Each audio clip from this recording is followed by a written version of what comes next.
I guess we should probably play the tutorial. Probably. They did say that this is a heavy strategy board game, so it might not be the worst idea. Oh. And half right. of the tutorials are locked away. What? Oh. No, it's just because, you know, you need to play the Oh, first those are one character first. specific. Yeah, we're not bothering with that. Yeah. Let's split up and try to learn the game real quick. Let's play the first one. All right, what do we got here? What do we got here? Learn the basics of playing Hopefully this Root. is not one of the... I forgot to mute them, I only muted myself. Welcome to Root, a game of warfare and adventure where 4 unique factions struggle to control over the woodlands. In this scenario, you play as Marquise de Cat. The small band of warriors, modest buildings. I hear the flapping of wings in the distance. Move quickly to establish your hold over the forest before your feathery foes of the area arrive. Hi. So move him over here. I'm gonna... Oh, over here you mean? Into a neighboring clearing. So there? Oh, here. I'm not gonna read all the dialogue out loud right now because everyone's waiting on me. We all need to get this done. Each clearing has a suit representing the community of creatures living there. When you use the march action, you get to make 2 moves. Okay, where do I want to go? Oh, I have another unit to move.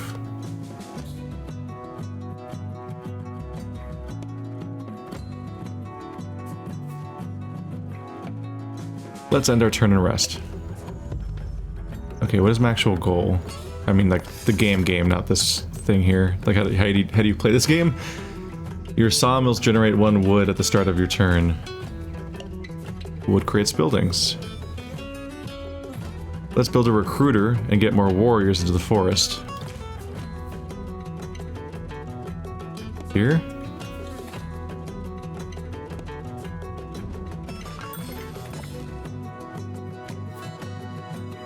To use the recruit action, place a warrior at each of your recruiter buildings. Oh, use the recruiter action to place a warrior there. Okay, so this guy. So it generates all of them at once.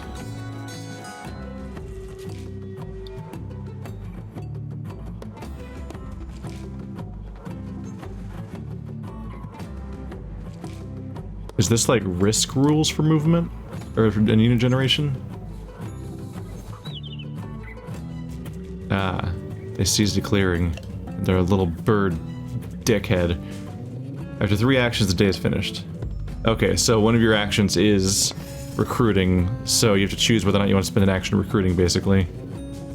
Okay. March your warriors into the occupied... Probably want to recruit first, if I can.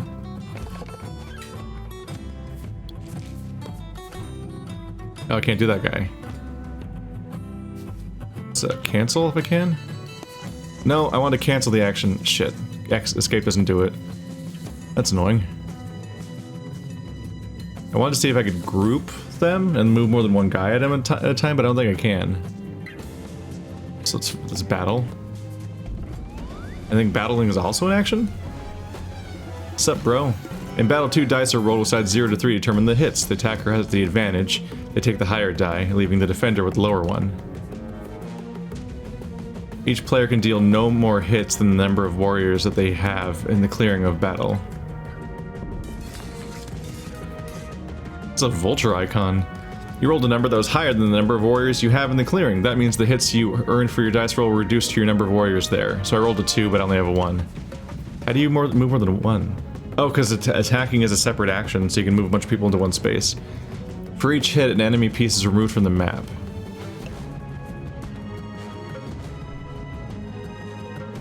Well, I murdered him. Goodbye. The Eyrie has built a roost, so that's where they recruit their warriors. I have to attack their enemy spawner. Gauntlet rules and all that. Oh, they're coming back to fight me. So can I only move 1 unit per turn? before I establish combat. They both rolled zeros.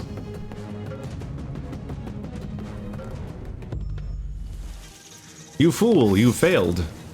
And we're all gonna laugh at you. All gonna laugh at you. Let's recruit some dudes.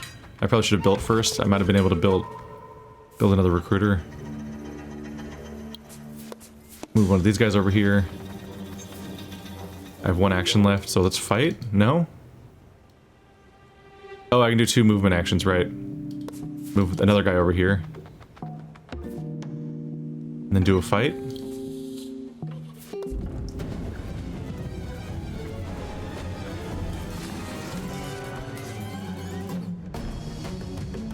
I mean, that would have been weird if I lost.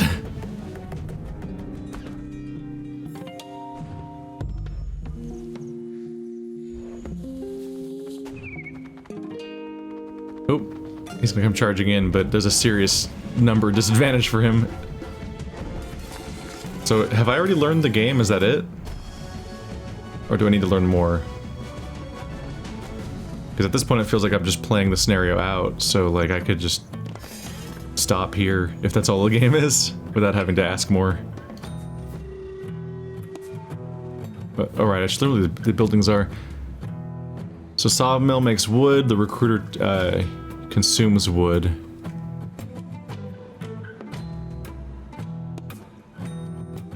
This straight up increases the number of units I make per turn, which is good.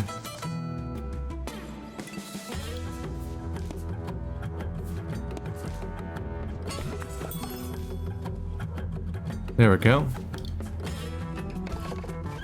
Spew some units out, and then next turn I'll go attack his roost.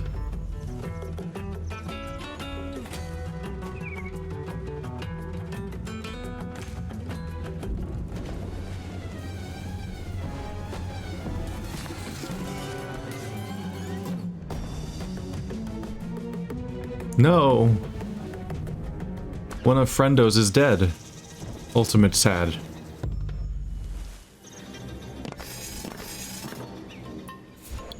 Anyway, kill.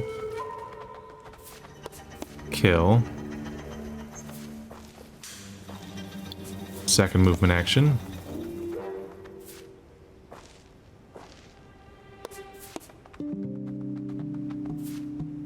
Two movement actions. I could recruit, but I think I'll attack. Let's destroy the roost. They shouldn't be able to get past me. Defenseless, so they just lose, right? Still, what? So 2 dice just get rolled and yours just is the higher one. That's super weird. That's really unusual. So I have to do extra hits because they're defenseless. So I can do more attacks than I have units. But I have 3 units anyway. How much health does it have, though?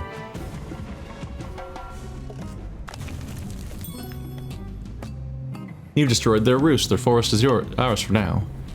Okay. There's the first one done. Look at that soulless nightmare face. We did it! We murdered them all! Hooray! Alright. That's not how words work. I believe I made it.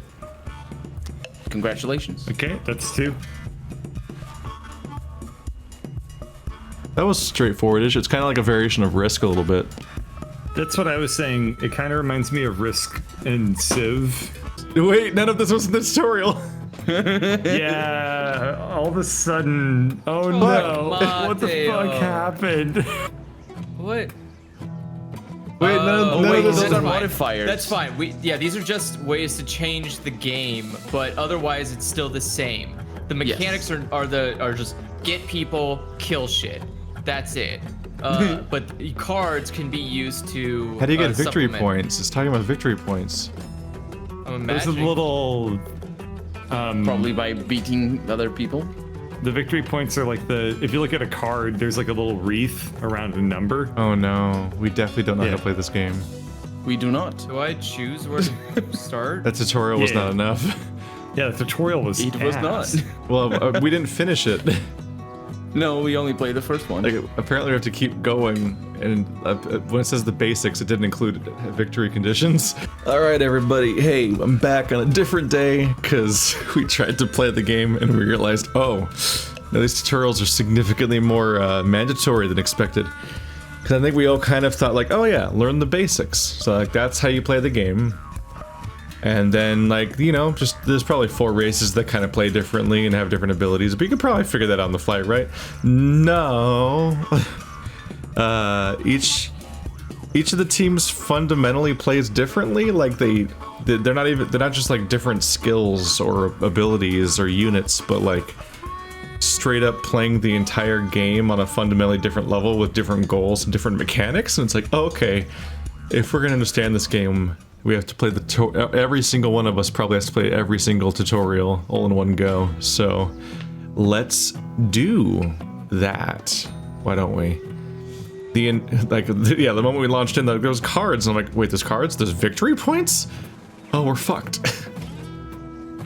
So we're gonna finally get around to trying to get a proper lobby going, like a week later, once we've properly done our homework, hopefully. The invading Marquise de Cat wishes to exploit the woodland, using its vast resources to fuel her economic and military machine. She scores victory points by constructing buildings in the woodland. In a typical game, the first player to score 30 wins. This scenario, let's see if you can get to 12. Loser. Pfft, jeez. When you start the game as Marquise de Cat, you place your keep in one of the corner clearings. The keep is the cornerstone of your kingdom. Enemies may not build or place pieces in the clearing with your keep, but they can move there. Place your keep now. Oh, I just click, okay. The Marquise army greatly outnumbers the other factions. You start with a warrior in every clearing except the one in the corner opposite your keep. That clearing is the Eyrie territory. Wow. So that immediately answers the question of what was going on a bit. Like, Andrew was the cats or something, and the entire fucking screen was full of his units, and I was like, how'd you fill every space? It's like, that's just what this team does? This team just gets a unit on every space immediately. Finally, you must place one of each of the building in the clearing with your keep or any adjacent ones. One of each building. There's a sawmill, a blacksmith, something else. And there's the bird team. Okay, so the bird team doesn't get to pick their starting point. They just are the opposite corner from the cats. The area swooped in and built a roost in the empty clearing. It's quite well defended. It has 6 units. At the start of daylight, you have an opportunity to craft cards from your hand using workshops. You may review the text of the card in your hand by holding your mouse over them. Review Arms Trader now. Oop. The cost to craft a card is shown in the wooden board below. It says 2 box heads is the cost. What is that currency? I don't know. What does this mean? Crafting cost. What does that icon mean? So it gives you sword and 2 victory points, whatever that means. Each workshop contributes its clearing suit towards paying crafting costs. For example, you could craft this arms trader if you had 2 workshops in clearings. Is that the icon for clearings, or are you saying that's the kind of clearing it is? What's that icon? I don't know what to call that icon. They keep showing it to me. You can craft Smuggler's Trail since you have a workshop in a clearing and it costs 1 mouse, apparently. Oh, these icons. Yeah, there's one here. Okay, so each... Okay. So rabbit, mouse, fox, rabbit. Why are they categorized that way, I wonder? Is that like the local wildlife, or I guess they're probably humanoids in this case? Are they slaves? Like, I don't think you can play as a mouse, can you? Huh. So my workshop is currently in a mouse clearing, so I can craft things that cost 1 mouse. That's how territory apparently works. Bonk bonk. 1 VP. And 1 bag, which does something. Crafting the smuggler's trail rewarded you with a VP point. ATM machine. You were on your way to your 12 goal.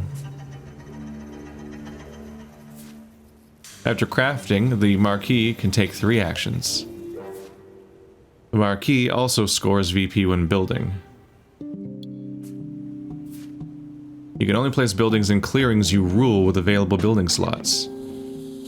Like this one. Workshops allow you to craft cards in your hand, and apparently also affect what we can do with, like, what resources we have.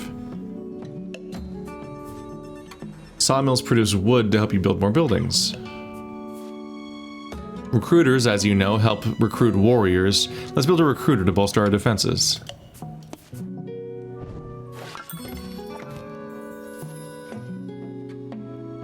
Now that there are 2 recruiter buildings, you can recruit 2 warriors in a single recruit action. Okay.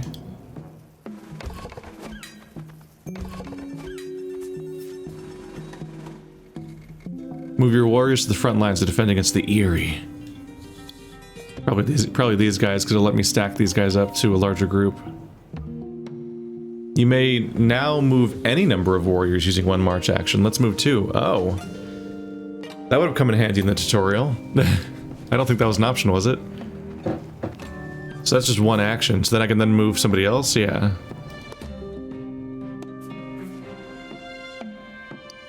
Yeah, that's really important, being able to move more than 1 person. It sucked before.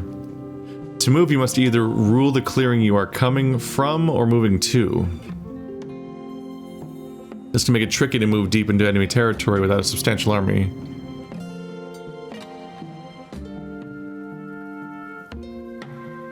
Okay, so yeah, for a second there I was like, what the fuck do you mean? So you can come from your territory into the enemy territory, but only 1 space deep, I guess. Then you have to, like, successfully rule that location.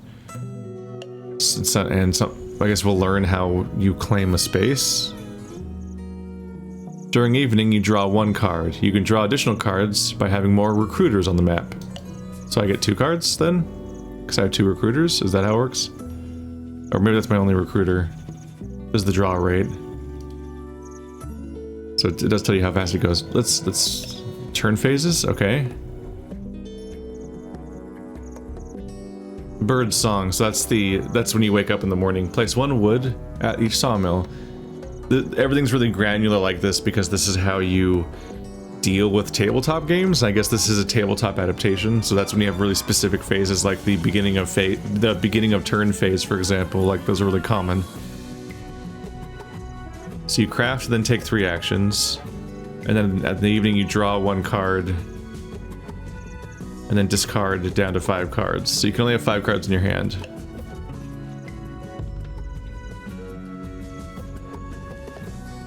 The Marquise de Cat is an upstart.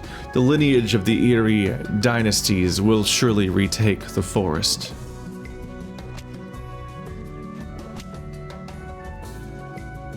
The Eyrie are assigning actions to their decree. Each faction has unique capabilities and their own way of taking actions. The Eyrie may not look like much yet, but their ever-growing decree will allow them to take more and more actions each turn so long as their leader stays in power. So you have to take out their leader or they just start bulldozing you. They found the weak link in our defense. It was so hard for them. Prepare to fight. I mean, I don't do anything. I just lose. Ah, God, jeez, dang. I mean, I was always going to lose. It was just a question of will I do 1 damage or 0 damage? Goodbye, Calico Cat. 2 roosts. We may have lost the fight, but as long as your keep still stands, you can heal fallen warriors with field hospitals. Discard a card that matches the suit of the clearing where your warriors are defeated to return them to your keep.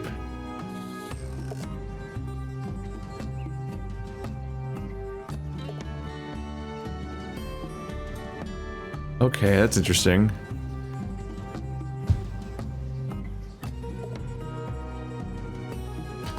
Oh.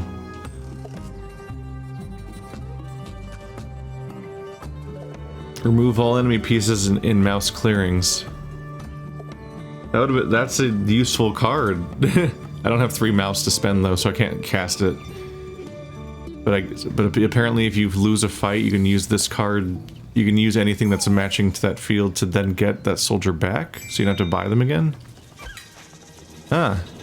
Definitely more handy against bigger fights where you actually lost a substantial number. But like I think I get like 2 soldiers per recruitment button use, so yeah, getting half that back is useful. You can review special abilities unique to your faction like field hospitals by tapping on your avatar. When a warrior dies, you may spend a matching card to return them to the keep. So that's the field hospital. The keep. Only you can place pieces in the clearing with the keep token. By place, I think they mean that when you're making the match start, basically.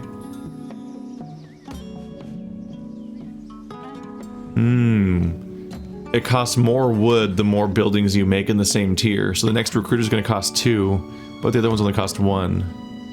It looks like you draw a card though on recruiters. Oh, that must be the draw limit. So at 3 and 5 recruiters, you get an extra card each turn. So there's your incentive to build one too. Don't retaliate just yet. Build 2 more buildings to keep gaining VP. No cards to craft. Loser. You want me to just continue? Oh, that was the crafting phase. So now I can build. I was like, you don't want me to skip my turn, do you? Build another building of my choice. Such freedom. How much wood do I have? 1. So I should probably build a sawmill. Because I would like to have a recruiter so I can get that extra draw limit, but I don't want to deal with that. Okay. Fox and rabbit. Are these shown somewhere? So I can tell exactly how they're counting them?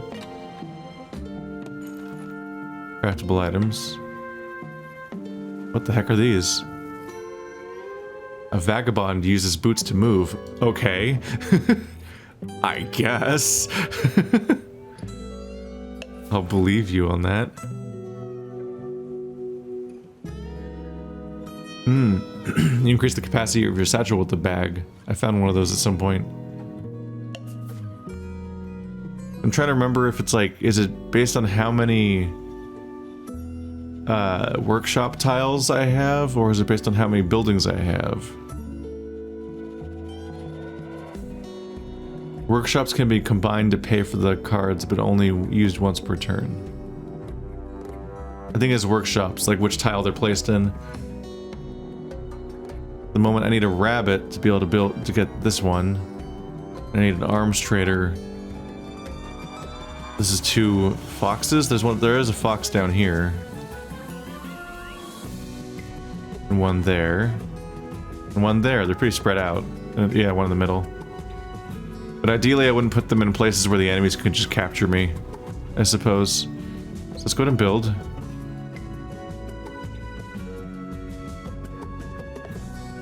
Oh right, I'm in the clicking on a tile phase. Let's put down a sawmill.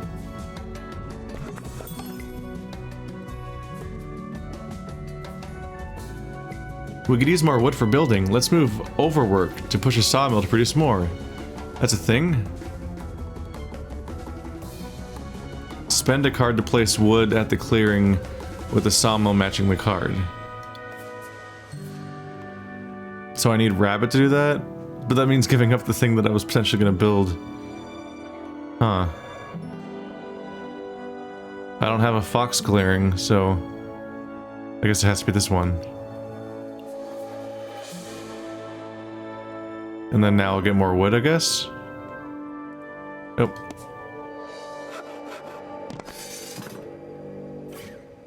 Excellent, you have enough wood to make another building. You may spend any on the map any wood on the map connected to the clearing you wish to build in, so long as they're connected to clearings you rule. So each wood physically is placed on the screen, huh?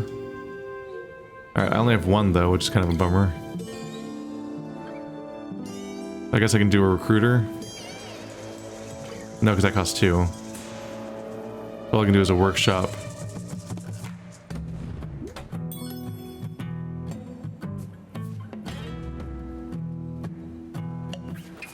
What do you want me to look at now? As you build more of a particular building type, its cost increases along with the VP that it earns you. Oh, you also get VB for each building. You're right, that's why these icons will say that. Whereas this is the cost. So just building in general is how you win as a cat. You're out of actions. By discarding a card, you can take an extra action. Oh. They want me to do that, I assume. You haven't recruited, so do that. There's gonna be so many cats now. Oh. Ambush. What does the decree do exactly? More warriors arrive each day. The Eyrie will use them to crush your pitiful forces.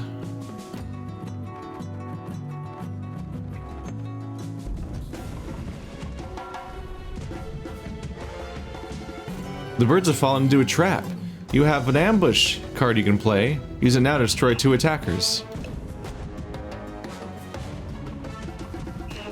You may ambush in a fox clearing. At the start of battle, defender may play to deal 2 immediate hits, sorry. Cancel if the attacker plays matching ambush. Kind of like the sabotage card in Twilight Imperium. I think you could sabotage somebody else's sabotage. So play it. So 2 immediate hits. He's got 5 dudes, so that'd be helpful. An ambush. These cats are more clever than I thought.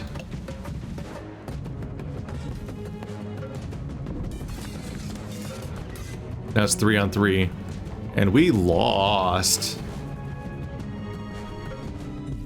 We lost hard, but we're not dead yet. What? Oh no. There's a roost anyway. Continue scoring points to defeat the Eyrie by destroying roosts, constructing buildings, and crafting items that reward VP.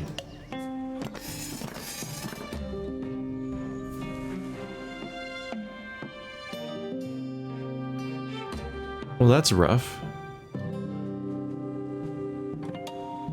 So I have no cards at the moment. I didn't draw any new ones. Apparently, Eyrie uses roost to recruit warriors, craft cards, draw additional cards, and score points. So bird mode is like the Zerg. They just have like a creep that's spreading from their origin point, and they just snowball and get more powerful every turn. Whereas the cats have to like physically build every turn in order to do anything done here. Unfortunately, this guy is so fucking far away that he can't really get anywhere and get much done, and that sucks. And like, I guess he owns that tile now, because I guess it's caused by having more dudes. Like, you don't have to wipe out the defenders. You just have to get more people than them. Okay.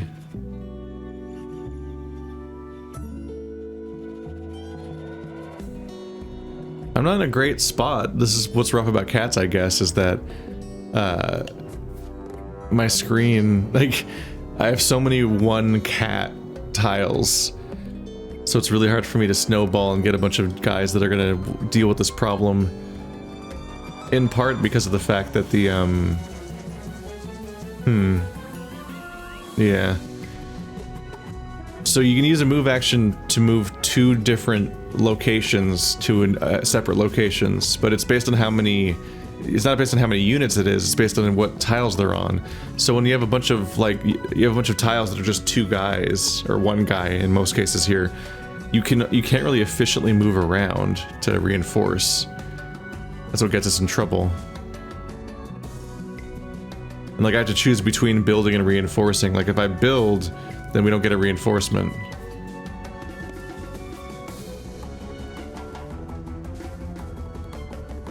Or if I build and recruit people, then I can't move them to do the attack. So like I'll do a recruiter here. And then I can recruit. Gives me a couple guys there, guy over there. And that'll give me some dudes. I guess it's only 3, huh? Which is not a ton. Ooh. You have a maximum warrior count. That gets you in trouble. Let's see. Can I still move? Oh, I built and I recruited. I thought that was all my actions. Maybe you get to recruit whenever you feel like it. Alright, well, if I can move twice,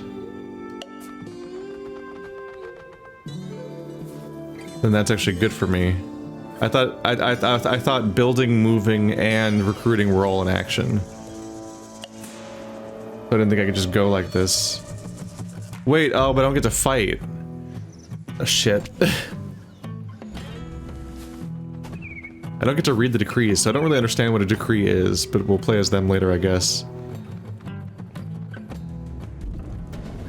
They're gonna fight me anyway. Maybe they have a benefit for getting in fights regardless. Oh, I thought they got a 3. I'm like, what? Oh, but right, it scales down because they don't have enough people. The Eyrie has entered turmoil. Could not build in a clearing. 3 victory points lost. Leader deposed. Oh. So the leader... Oh, wow, the birds are fucking crazy. So they get a goal where they have to build in a specific tile on a specific turn or something, and if they don't, then they get thrown out for being a bad leader, evidently. Okay, so I headed them off there. That's good. Brutal tactics. In battle as attacker, may deal an extra hit, but defender scores 1 point. Ugh. So now he's on to 2 VP? Sappers. In battle as a defender, may discard this to deal an extra hit. But it requires a mice square, I guess? This game's actually really complicated. We'll get used to it. This isn't even the team I was planning on playing at the time. Okay, so I didn't get to fight, which means I didn't get to wipe them all out. Which I don't know if I would have won necessarily, because dice rolls and all that. It's playing Risk, but I was definitely planning on attacking. But yeah. But I was able to build and recruit and move in 1 turn. I guess recruiting doesn't count as an action. There's a lot of little edge cases I gotta keep track of, and I'm sure it was explained at some point, but a lot is being explained, which means I can quickly lose track of the sheer number of things they've told me so far.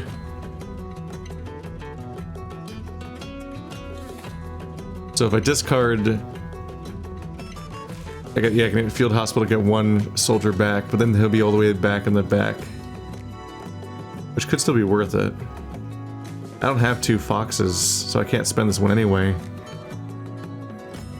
Unless they mean these? No, I think you need to have workshops, right? I'm just not clear on the rules, I'm sorry. I think they said I need the workshops. It would be cool if it'd be really clear if the game just told me somewhere in the interface how many points I have of each animal type, because then I would definitely be able to use the resulting number to solve how that number is like come upon, like how they get there.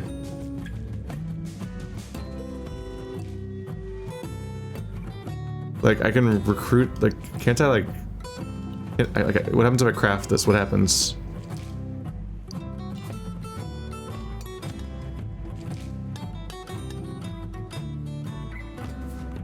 So now it becomes an action over there. But I'm so confused. It let me use that fox card earlier, and I don't think I crafted it, did I? So how did I use that? I don't know.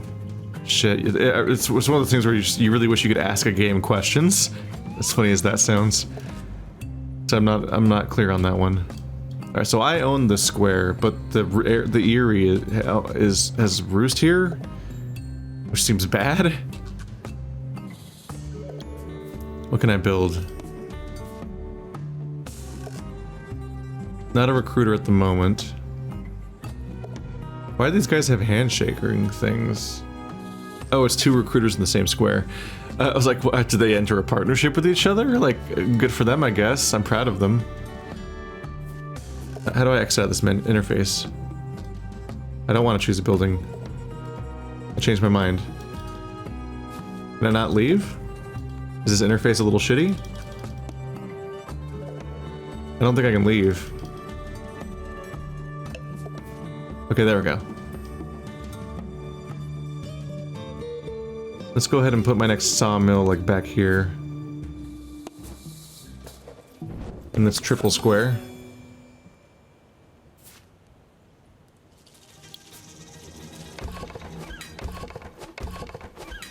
They cometh.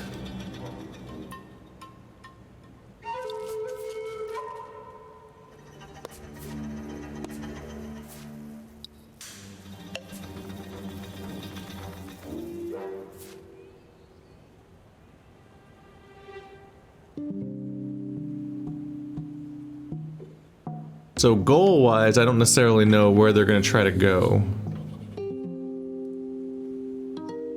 Which gets me in trouble.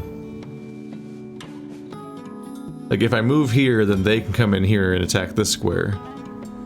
But if I stay here, they can attack that guy, who will definitely lose. But also, all these spots are going to generate units, maybe even this one? I'm not entirely clear on. And that's bad. Maybe I'll bring this guy in to reinforce.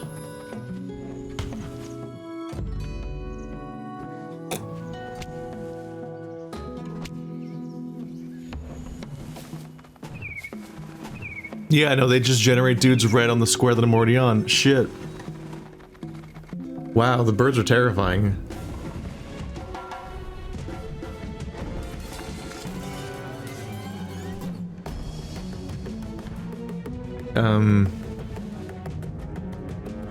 An extra hit. I guess I might as well, because I'm definitely not going to kill them. So an extra hit is useful. What? Did I do it wrong? Do I click here? Oh, that's where you click. I thought that one other card... I thought that little icon was how you spend a card.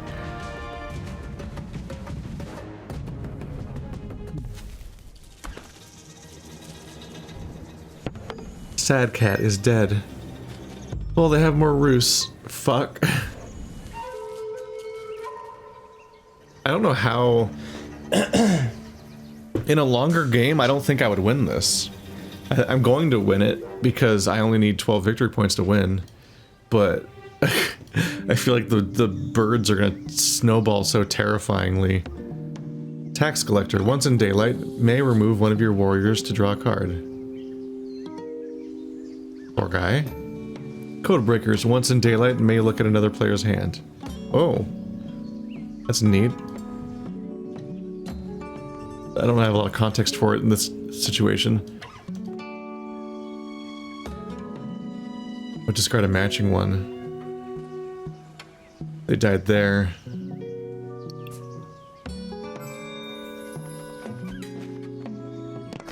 They're so far back. Problem with the field hospitals, they're all the way back at the beginning. I imagine the field hospital will have diminishing returns once we hit a point where my warriors in reserve drains out. Because, like, I think using recruit is a free action?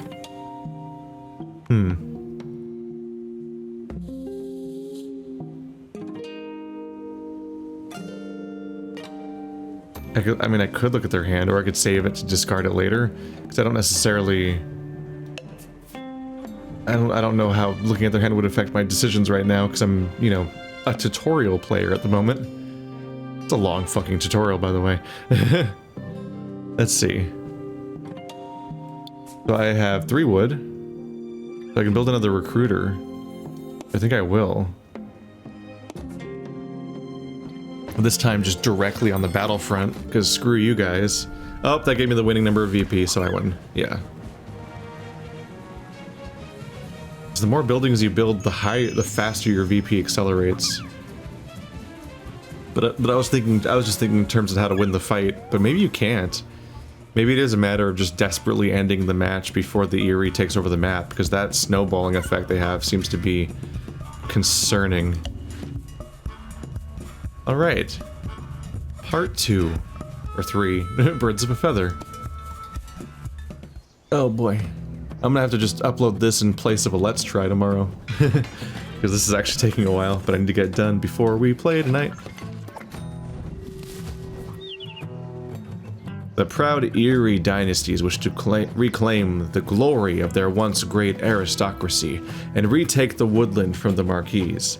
They score each turn by building and protecting roosts in the woodland. It's Falco. You begin with a roost and 6 warriors. That's a lot of warriors, but only one place. Roosts are the Eyrie's only building type. They are used to craft cards from your hand to recruit warriors and score VP. Kaka. We will need a leader who can expand our avian empire. Let's select the Despot, since he will allow us to build from turn 1. Oh yeah, so these are the guys we saw before. The Builder, Move and Recruit, ignore your disdain for trade when you craft. Charismatic, Build and Recruit, you place 2 warriors, not 1, each time you recruit. Oh shit. When you have a bunch of Eyries, you can spam units with the Charismatic leader.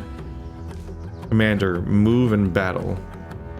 As attacker in battle, you deal 1 extra hit. Shit. Then Despot.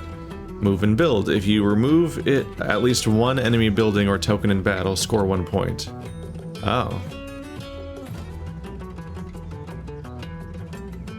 It allows to build from turn 1. Move and recruit. Battle and recruit. Move and battle. Move and build. Are you saying that those are the only actions you can take, is when you have the right leader? So I can only move and build, but I can't battle? I need like a different leader? Huh. This sounds nuts. That means there's only 1 character who can build, which is kind of a big deal if the snowballing by making a bunch of Eyries is how you do everything.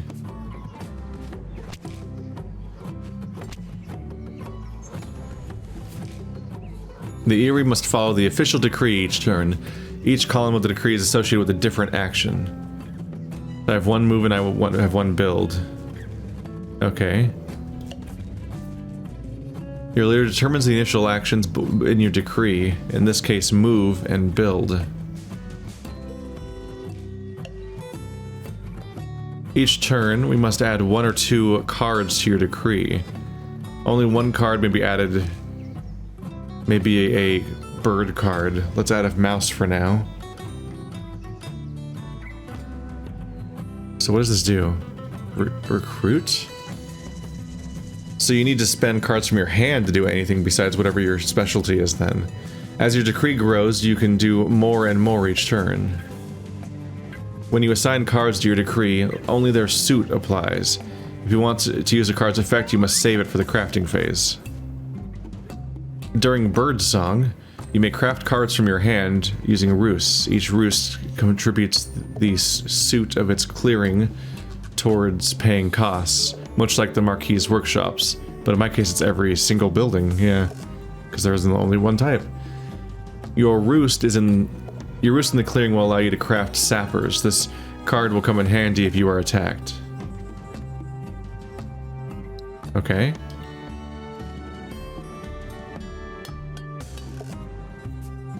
Do I always have access to bird resource because I am bird? During daylight, your decree is resolved from left to right. Oh, in a specific order. Recruit a warrior in a roost, matching the suit of your decree assignment.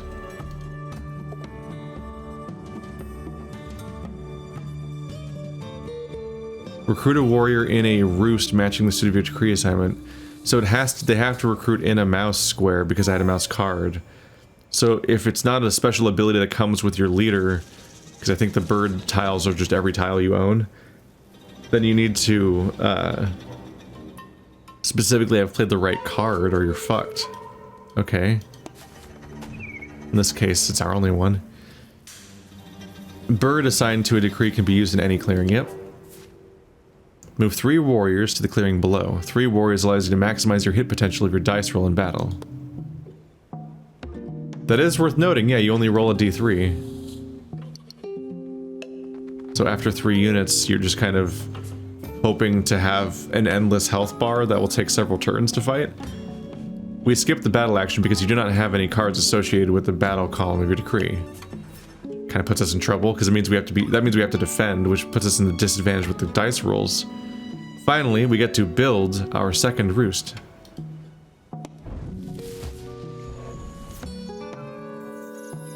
At the start of evening, you score victory points for your roosts. Select your avatar for more details. The roost track shows their progress towards retaking the forest.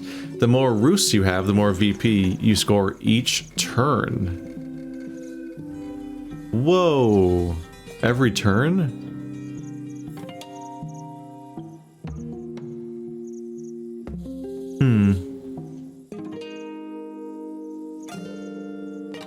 Well, that's a big deal. Eventually you make 5 per turn, which just ends the game, it feels like.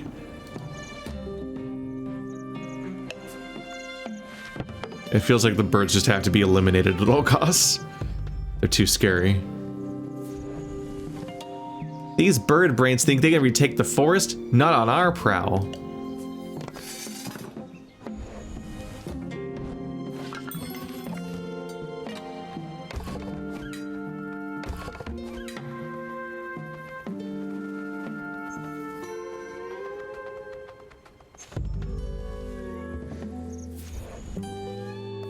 New day, new opportunity to add to your decree. Let's add a card to recruit so we can get more warriors each turn. Alright. Oh. They're stacking. I didn't lose the mouse. That means I get to recruit twice? So he lost his leader last round. Does that mean he lost all of this setup that he had in the process? Each turn you may also assign a second card to your decree. Assign a mouse card to the battle column, which means I can then attack a battle. Wow, this is a difficult. So they're a super powerful faction from what we saw last round, but we're seeing here that they're like incredibly restricted in what they're allowed to do. Like, doesn't that mean I have to attack? I have to fight in a mouse tile? So the only in the space where we're sharing a square is this fox one. Nothing to craft this turn. No matter your disdain for trade limits your reward for crafting items to a single victory point. Trade, like many things, is quite literally beneath you.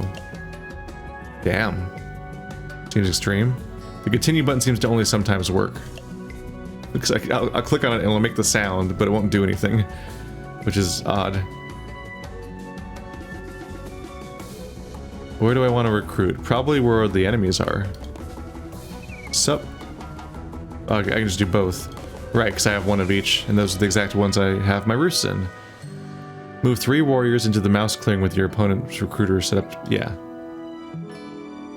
Because that's where I can actually fight.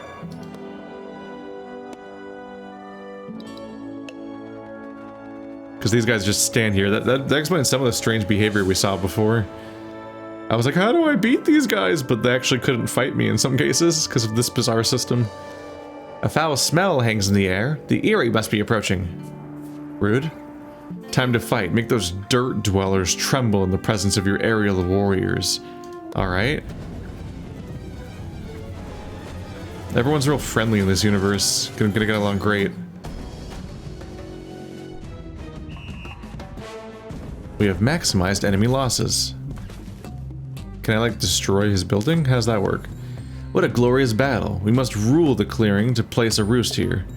Warriors and buildings in a clearing contribute to who rules it. The Eyrie always wins ties. Oh. That was what I was hypothesizing before. So now I've got a third Eyrie. But now we just have buildings in both tiles at the same time? Like, you don't expect the different factions to share a square like that. You draw an additional card during every evening for every 3 roosts you have in play. There we go. My VPs are scaling up each turn.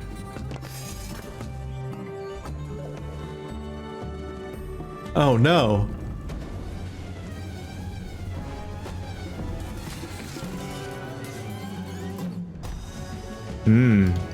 Once again, sappers will help me ramp up the damage because my character only has a 1.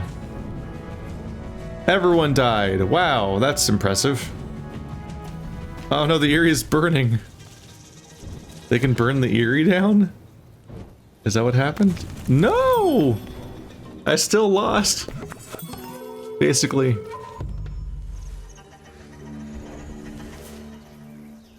I feel turmoil approaching, but you must add to the decree each turn no matter what. Make an assignment now. Just don't worry too much about where. So you have to add to the decree every turn? Wow.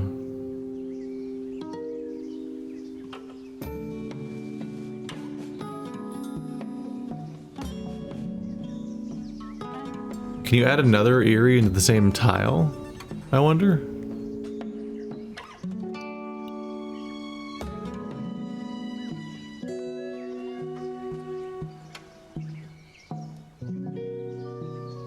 My character doesn't like crafting anyway.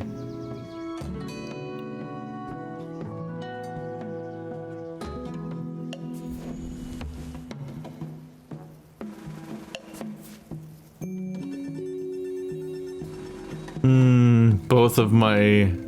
That's not good. Both of the places I can recruit in are on mouse tiles.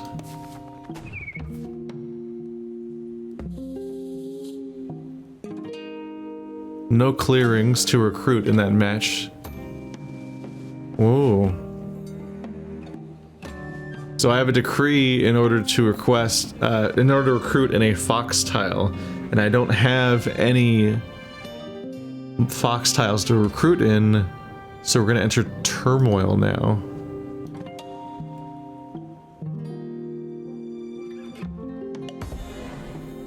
Squawk?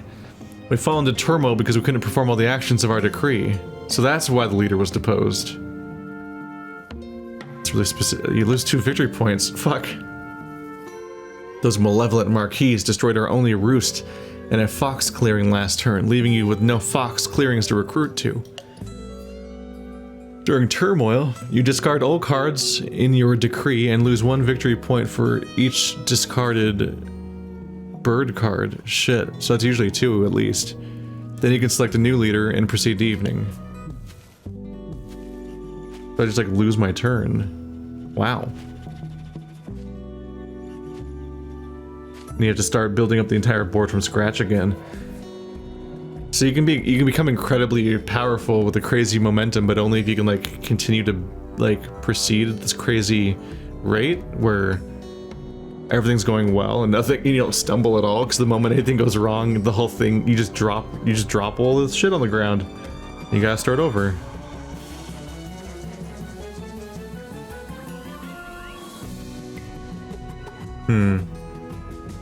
Charismatic will help me recruit. Why not?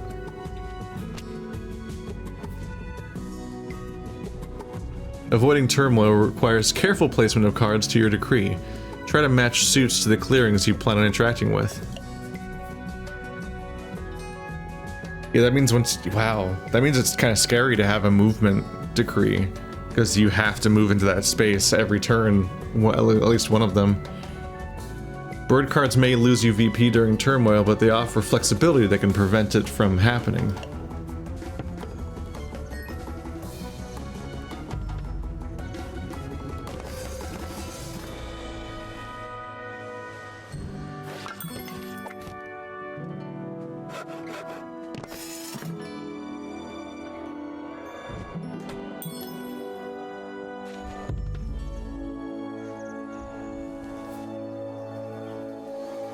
You look ready to take it from here. Destroy enemy buildings, craft cards, build a protected roost to score 10 VP to complete the scenario. I'm going to lose. So I have to add this, I have to add to this every turn. Oh, and it's a bird one. I just need to worry about like the moment I do anything wrong, I lose.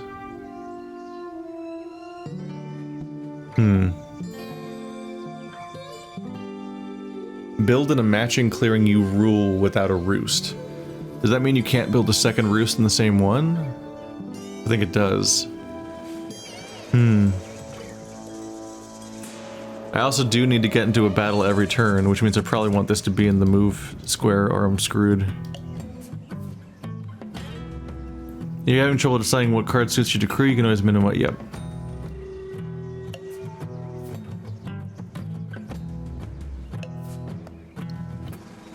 Let's get moved because it's going to be hard to battle every turn if I can't move every turn.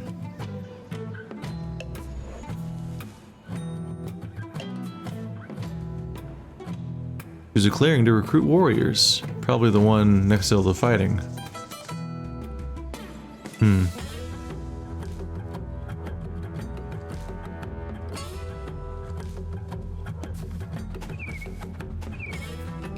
Yeah, we're back to recruiting once. But I do get 2 soldiers when it happens, which is neat. So I'm all bird tokens right now, so I don't have to pick a really specific spot. I can just kind of do what I want.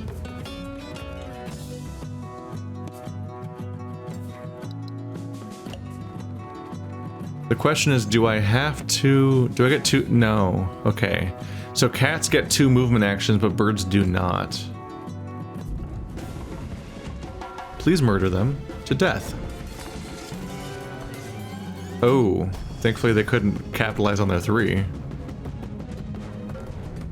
That makes this tile mine. Hooray. But I can't build. Not without a decree. Which also sucks. But once you have a building decree, you have to build every fucking turn, or you get into turmoil, which means you have to take over a space every turn. So that's a little scary, admittedly. It's a momentum that's good. That's kind of tough to get into. Meanwhile, the cats have labor violations. This shit, where they overwork their people. So they're the true villains all along. Don't bite off more than you can chew. Remember, if you were ever unable to perform an action assigned to your decree, your flock will fall into turmoil. So can I get the despot back? Or do I only have 4 leaders and I lose the game, for example?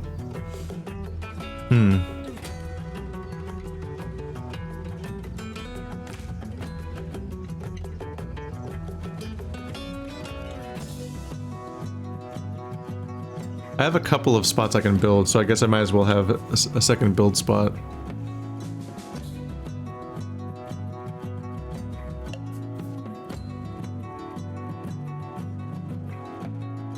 I use this recruit decree.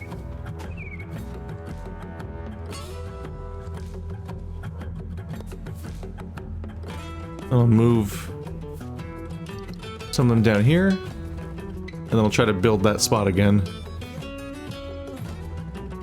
Choose an enemy to attack. Oh, this is my only one. Right, I have to plan my actions better. Good thing you can attack buildings, I guess. It's defenseless. Kill him. I rolled a 0? But it became a 1 anyway.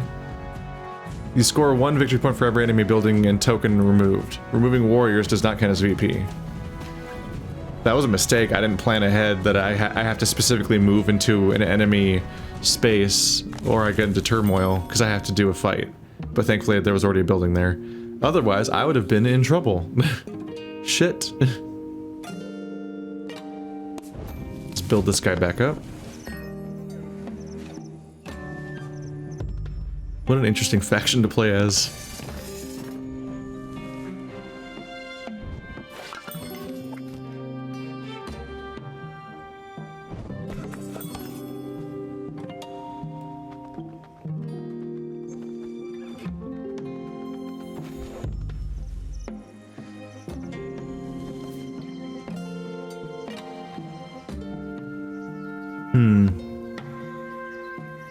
Now we have to deal with types again. We have a rabbit and we have a fox.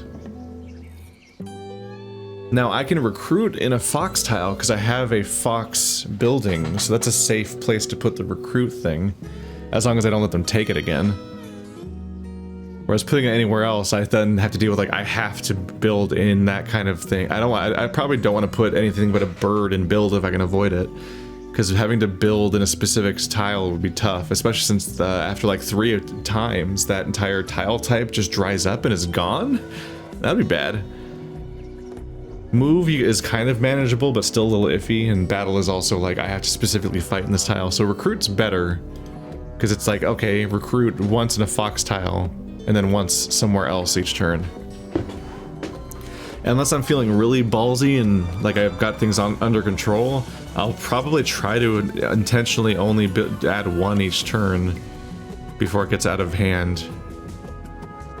So I could plan on attacking this tile, because then I can build, build in a rabbit tile, which would allow me to then put this in my recruit thing, which then lets me recruit in that tile each turn without being in trouble. I already have that one up there, so we're fine. Let's recruit. So first is the...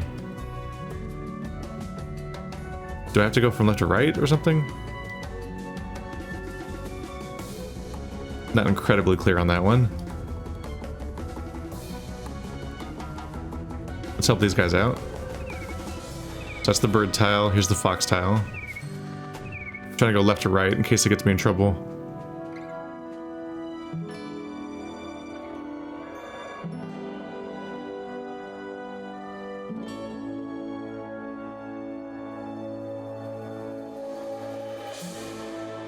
Oh, I can just go charging into here. Let's do that then. So here's where they can actually recruit people. We don't want them to do that anymore.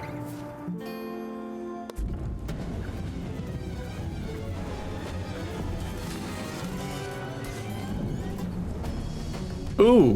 Did I just take out all their buildings in one fight?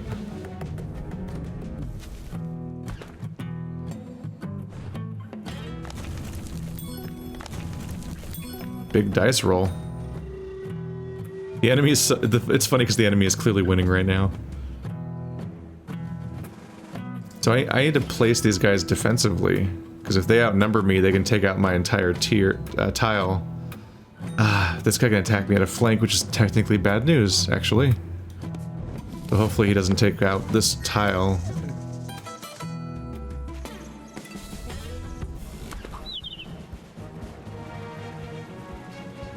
Oh, I won. It's over. It's really abrupt because of the weird requirement. All right. Now that you know the Marquise and Eyrie, would you like to play a practice game between them? Not right now. I think we're gonna practice with my friends. All right. So those are the 2 center figure frenemies, team factions, whatever. Those are the 2 primary things battling it out. But when we saw from our little preview, there's people in the forest and other weird aspects. So. Let's keep going. I'm gonna take a little bit of a break. This'll take a while, but it seems like a neat game. Alright, so now it's time for things to get potentially weird. So the last 2... Now we have the context that those 2 were the people that are like doing the big battle in the streets. It definitely seems noteworthy. There's 2 other characters here. One says Critters Unite and one says the Lone Wanderer. So I'm guessing that this beaver and this wolf, for example, are on the same team, I guess, because they're not birds or cats. And this raccoon seems like must be some kind of solo hero character, like not even an army or organization at all. Going by that name, at least. Let's see. Critters Unite was the one I volunteered for originally, so I think I'm gonna end up playing as them. So I'm really wondering what the hell they do. The upstart Woodland Alliance wish to unite the creatures of the forest and revolt against their oppressors.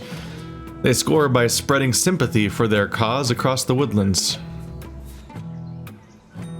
Being the underdogs, we won't start with any warriors or buildings on the map. Yeah, imagine my surprise. Instead, we begin with 3 supporters that can spread sympathy tokens for our cause? Each clearing where we spread sympathy has a supporter cost. Spend a supporter to spread sympathy in the clearing below. So we're spending a fox supporter. Where am I? Oh, these are my tokens. So I have 1 of each of those 3 types. Mice, rabbit, fox. Okay. So spending the fox token. I just have a supporter hanging out. Like, can the other guys see that? We can spread sympathy multiple times in one turn if we have the supporters, so long as we expand from an existing sympathetic clearing. So I have to start there and move outward. So there's my rabbit token. Look at that sad little guy. He could be dead any minute now. I've literally sent a mouse into the cat clearing. Nice work placing our second sympathy scores us 1 point. Let's look at that. So the first one's worth nothing, then 1, 2, 3, 4 eventually. And then these. Supporter cost tier. Ah. So then it starts costing me more to get these after the first 3. Okay. Oh, was they just telling me to come look at this? That's funny. Yep. They just told me to go look at that menu. At the start of daylight, sympathy contribute the suit of their... At the start of daylight, sympathy contribute the suit of their clearing towards paying crafting costs like an Eyrie Roost or the workshops. So I have 1 rabbit and 1 wolf, 1 fox for crafting purposes now here. What do we have here? So do I just use cards directly, basically?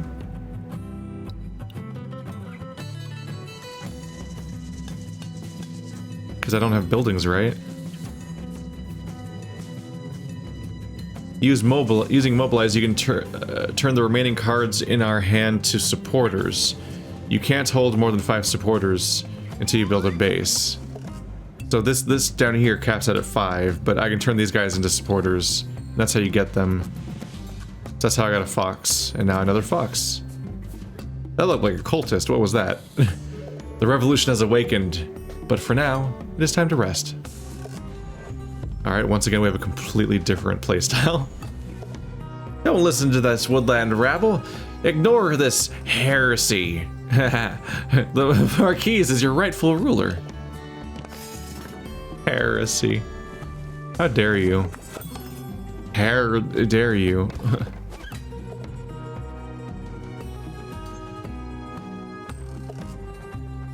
So many cats.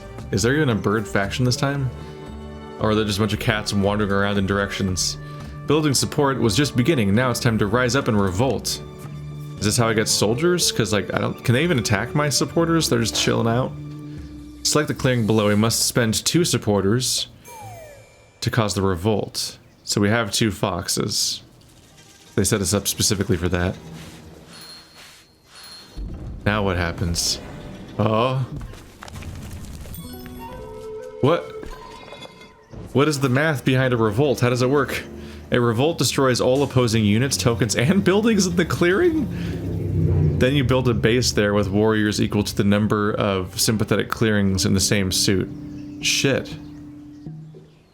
So that's really bad for the Eyrie that has to do specific actions, or they get the bad whatever it was. I forgot what it's called. They go into, hey, you get a fox warrior. Hey, buddy. They have, fuck, what's it called? Disorder or whatever? Disarray? The base do. Okay, so now I have 1 soldier. That's a lot of work to get a soldier. But it's really destructive to the enemy, obviously. You can only have 3 bases in the forest. 1 for each clearing type. Ooh. And it looks like an officer has arrived as well with our new base. He'll help direct our evening military operations. Is it like a little koala? What is that icon? The Alliance uses officers to command military operations, move, recruit, battle, and organize.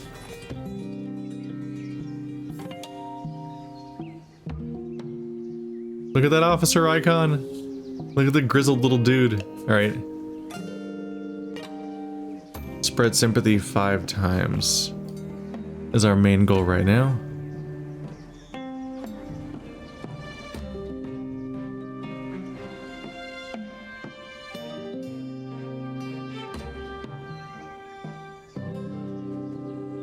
Oh, So these are the tokens I can spend to get my bases. I can get one rabbit base and one mouse base. I was like, is it saying I have 2 bases? I was confused by that for a moment. So if they can see these guys, they're probably gonna be weary because they're like, oh god, they're gonna use sympathy to like delete my units, which is kind of worrying. So, sympathy for you. You may craft or mobilize the card in your hand. It's up to you. Okay, I guess it still gives you a VP, right? But with mobilize, I can have a rabbit to spend. Like right here, and that'd give me a revolt. So let's take that. Oh, wait, that's my first rabbit icon, though. You now have access to a number of evening military operations equal to your number of officers. Oh, this is getting crazy.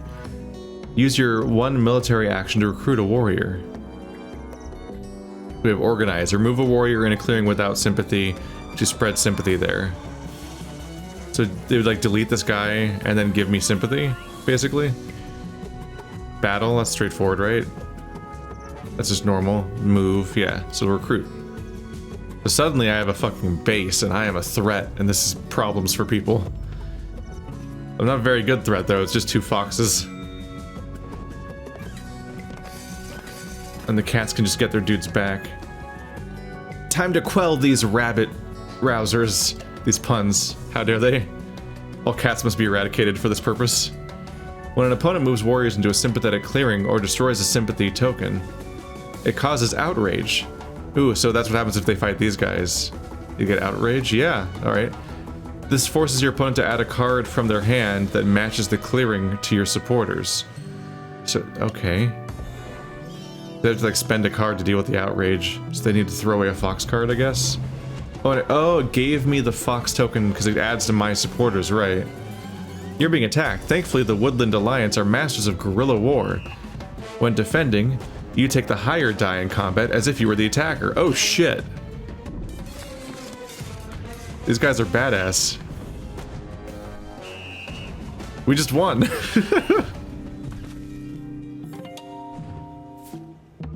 We've been outfoxed. What a completely different playstyle. All right.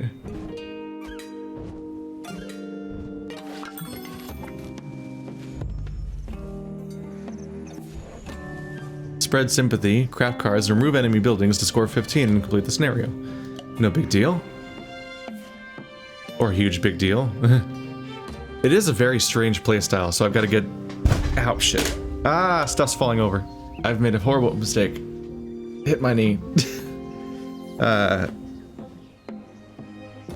It's all really built around this whole card system, more so than the more understandable one-to-one actions of just moving things around. So that this could get tricky if I'm not careful. So that's rough. So attacking me costs them a card and I get the advantage. That makes it really difficult to attack woodland creature squares. But we have to take, it takes a lot of work for us to get troops in the first place. So it must balance out, whereas like on the other hand, like for example, the birds had a monstrous number of cards they had to deal with, a monstrous number of units they had to deal with, but then they had a bunch of restrictions to try to curb that, basically. Alright, so there's nowhere to revolt in, so continue, I guess. No cling to spread sympathy to. Press continue. There's no one?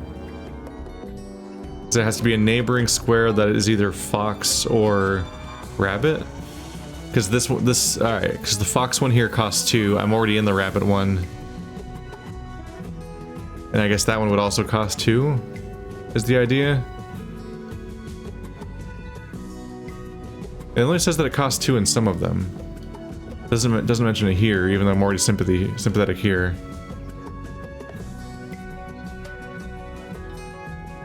I guess I can't do it there. Let's see. So choose an action. Add a card from your hand to the supporter's deck.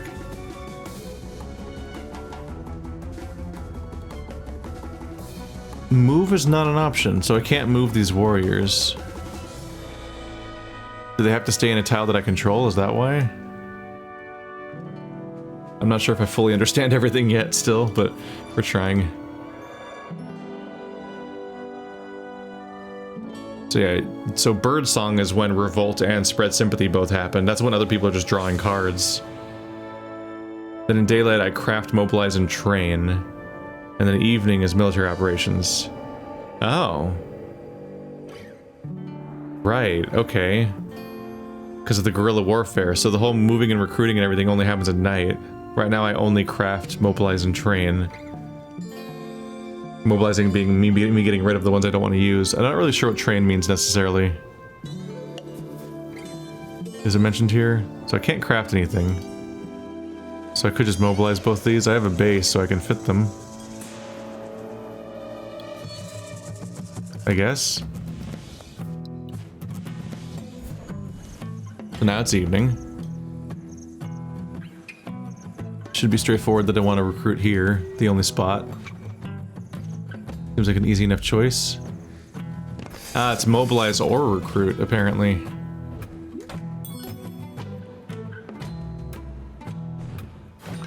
I missed that part. You don't get to do both. How could you? Your opponent removed your sympathy token. Yeah, he murdered him. He's dead. Scoring 1 victory point. Tokens can be attacked in battle, much like warriors, but they can't fight back. Wow. He's dead. It's horrible. Fuck you, mouse.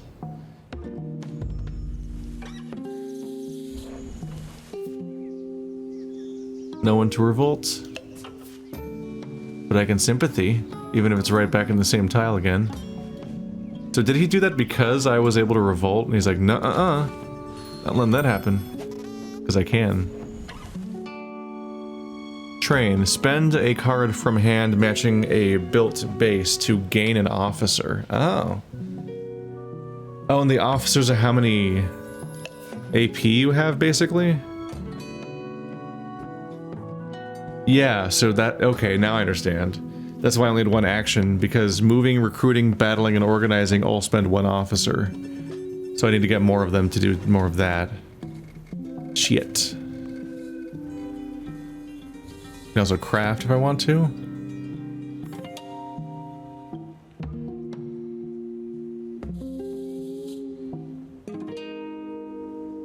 So I can only recruit officers currently with Fox cards. Because I only have 1 Fox base for now. So that's my incentive to get more bases, because then I can get more AP. Officers come from the same reserve as your warriors. Beware, when the supply runs out, you can't recruit either type. Oh shit. That's a problem for me. So you get more AP, but then you can't get any more soldiers. And I only have a cap. I have 3 on the field and 5 in reserve, so then I would only have a total of 8 soldiers if I get all of them now, which is definitely less than the other people had. It's some flexibility, but it's definitely a limitation to worry about. Are you saying that I can do this? That's a bird tile.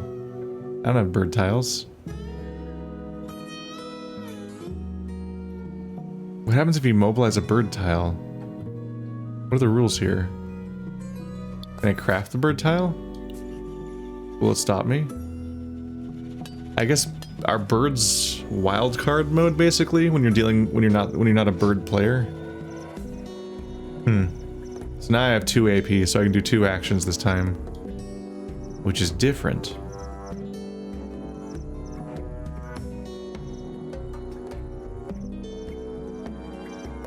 They have 5 soldiers waiting to come this way. I'm not sure if I want to do any moving necessarily.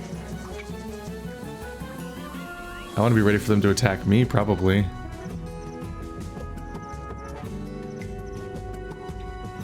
If I fully occupy this, then they can't defeat me. But I guess it does come down to how many people are on a tile. I can just recruit again.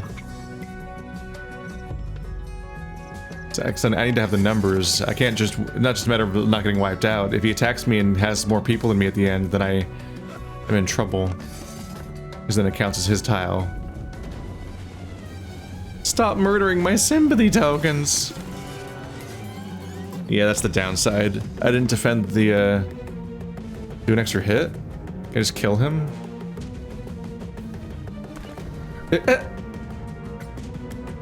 He just died against my sympathy token. Alright. No! Outrage.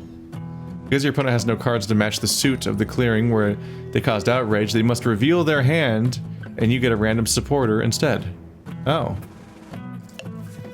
No cards available. Well. You'll get a random supporter. But yeah, they're stopping me from taking over that tile, because they keep attacking the supporter. But I was worried they were going to attack my main base, which would also be very bad for me. So that's one of your limitations, is that you have to declare your support. Yeah, you can only revolt after a full turn, basically. Because here's what... So I just had my revolt phase, now I do spread sympathy.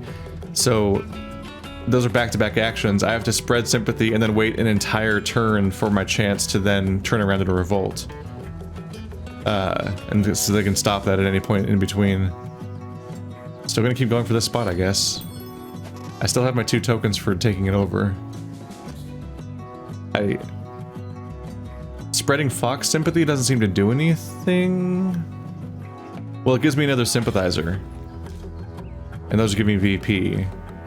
But, yeah. But they cost more. So spreading an additional Sympathy will give me access to more VP. But... because I already have a Fox base, I can't build a base as a result of claiming that tile. I'm just getting a supporter down for the sake of it, basically. Which isn't necessarily worth it.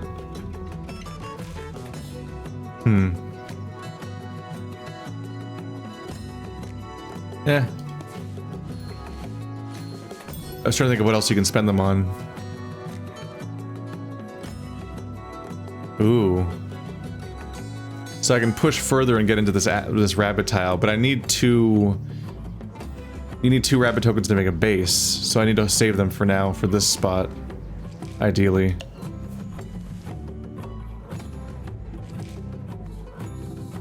Meanwhile, I don't even have mouse tokens for the mouse places. They're just there for the taking, but I can't get to them.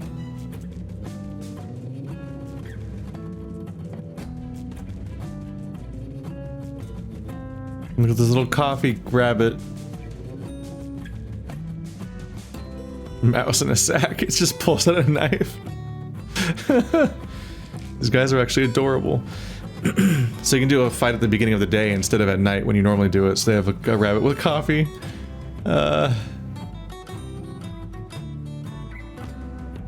I could use the mouse token, so I probably want to recruit with that.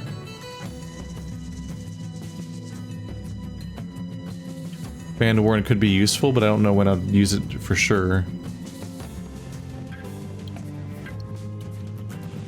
Mobilize that guy.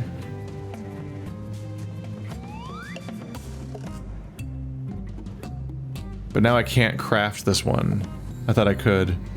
Oh, it's because I need a rabbit tile and I don't have it. But I can save it, basically, or that's it. I guess I'll save it.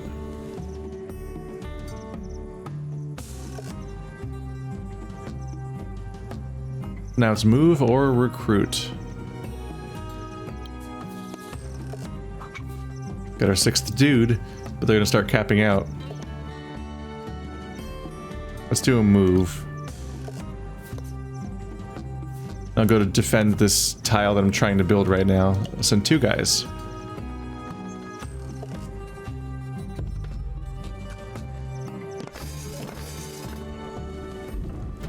Rude.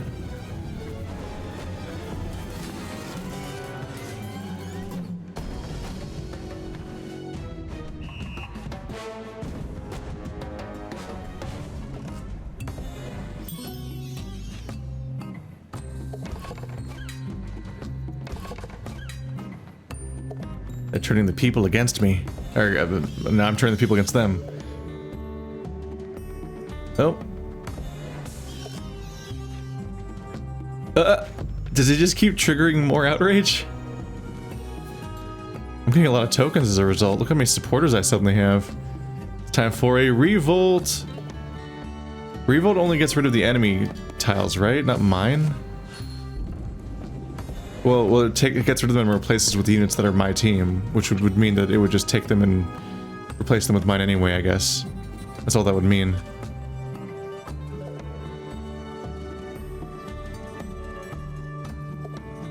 There's a lot of unclaimed rabbit territory, isn't there?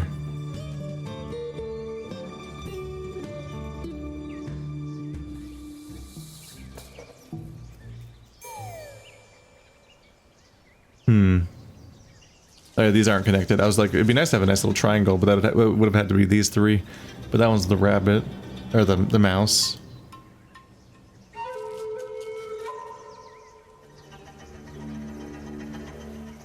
So I can keep spreading sympathy down there potentially, but he can keep attacking at each turn.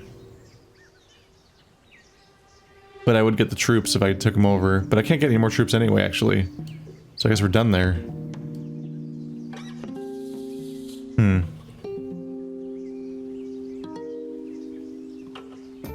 And I'm just being attacked right now. So that's fun.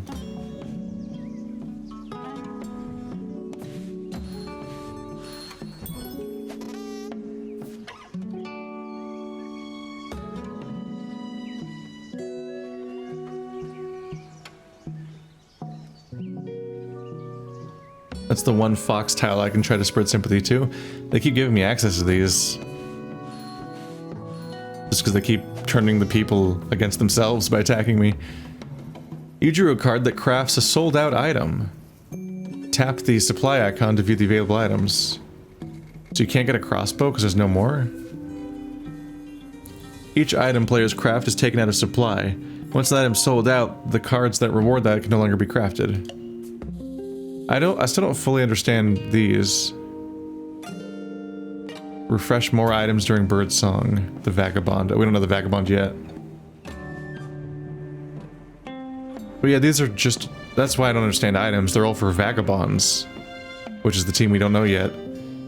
I was wondering what the fuck... Because they keep mentioning these items. I'm like, what's the point of them? Like, oh, it's a crossbow. Okay.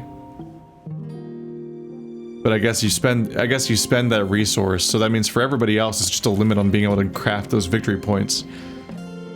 Like, here's the discard pile. Why is it displayed like this? Why is it... Oh, it's the card discard pile. So if you're playing this in a tabletop setting, there must be like a bunch of little plastic things, or maybe a deck of cards. That's like the things you can craft. And once they're not there anymore, you just can't craft a hammer anymore. Which means you can't get VP from them. Which means you definitely want to use that to mobilize.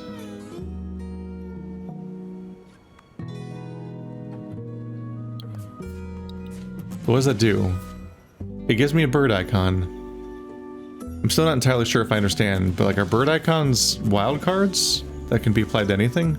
Because there are no bird tiles. Anyway. Yeah, we're probably gonna want to battle because these assholes are here. Why did I get a third officer? I don't remember that. Let's destroy them.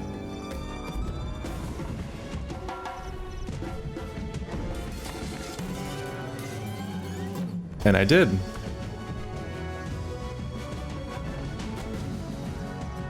Oh, he used that, not me.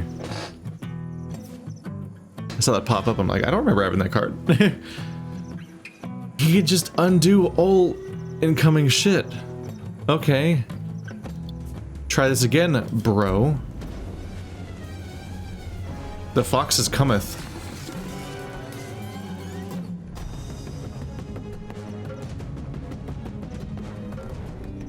The supporters just in the background like, oh, I wasn't expecting to witness this kind of violence today. I don't have enough rabbits. Oh, and I already made my base. So we're good there. I need an additional mouse to get the mouse tile next turn, if they don't take it over. But I guess I might have it because of the bird tokens, if they do what I think they do. Let's kill the shit out of them.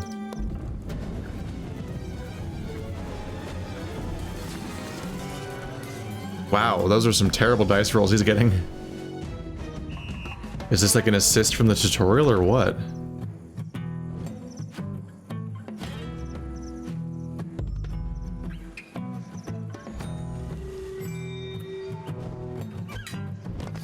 But then he just gets all of his guys back.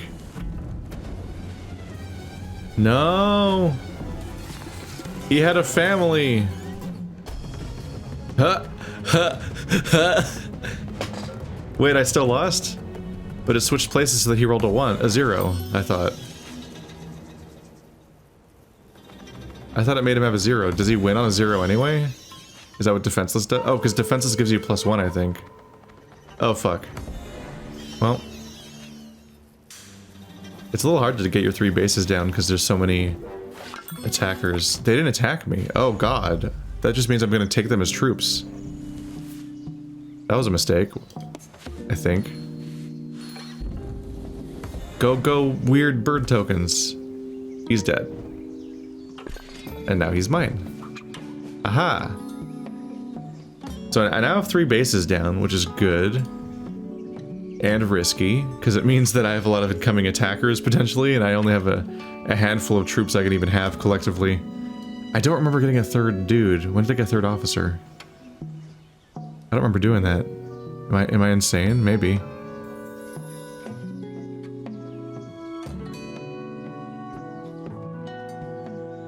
So sympathy spreading is getting expensive.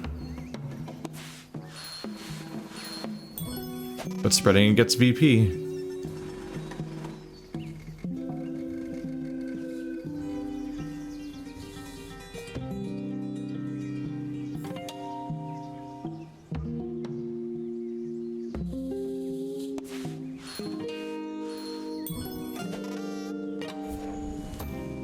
Soon it's going to cap out and get way more expensive. Okay, so...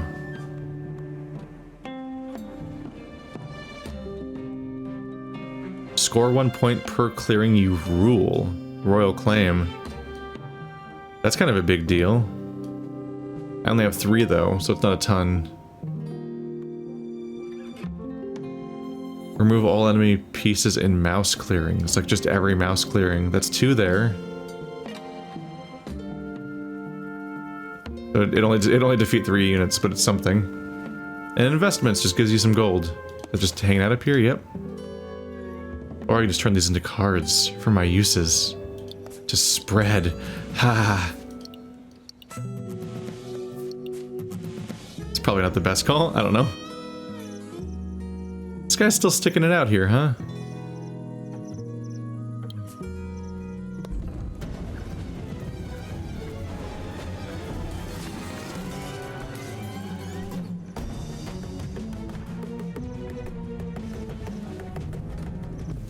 I lost one.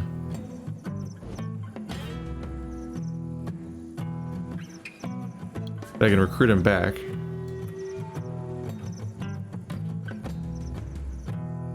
Maybe put him down here, since this place isn't vulnerable.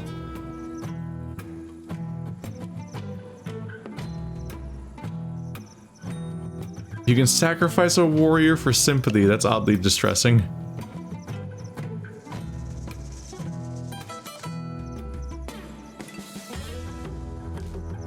Let's see. I can go defend this supporter. No, I can't. I thought these were attached to each other. These rivers mess with me. I thought these were attached to each other, and earlier I thought these were attached to each other, but I realized that that's not the case. I actually can't reach that spot at all. Shit.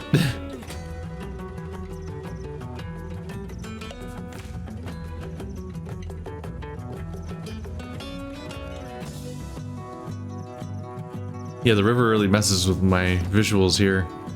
Well, he's probably gonna attack me, so I probably want to stick my guys around here.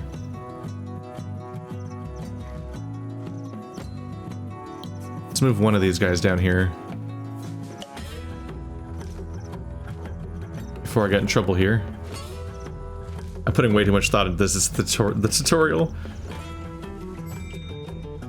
Oh god, I only have 1 VP to go, yeah.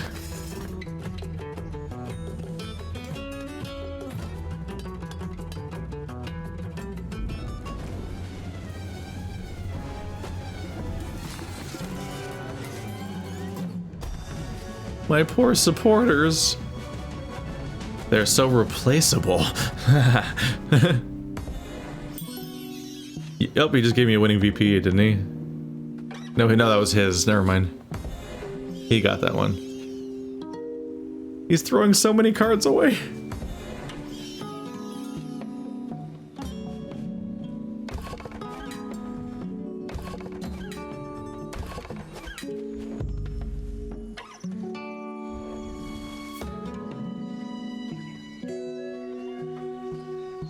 No revolting this time. Enemy spaces with 3 or more warriors cost you an additional supporter to spread sympathy there. Spread to cheaper spaces unless you really have it out for the enemy. Oh, that might be some of the confusion I've had until now. I think I've had a few instances where I can't quite click somewhere where I think I should be able to click in certain contexts. And some of that might be that. Unless you really have it out for the enemy, they say. What if I do? You don't know me.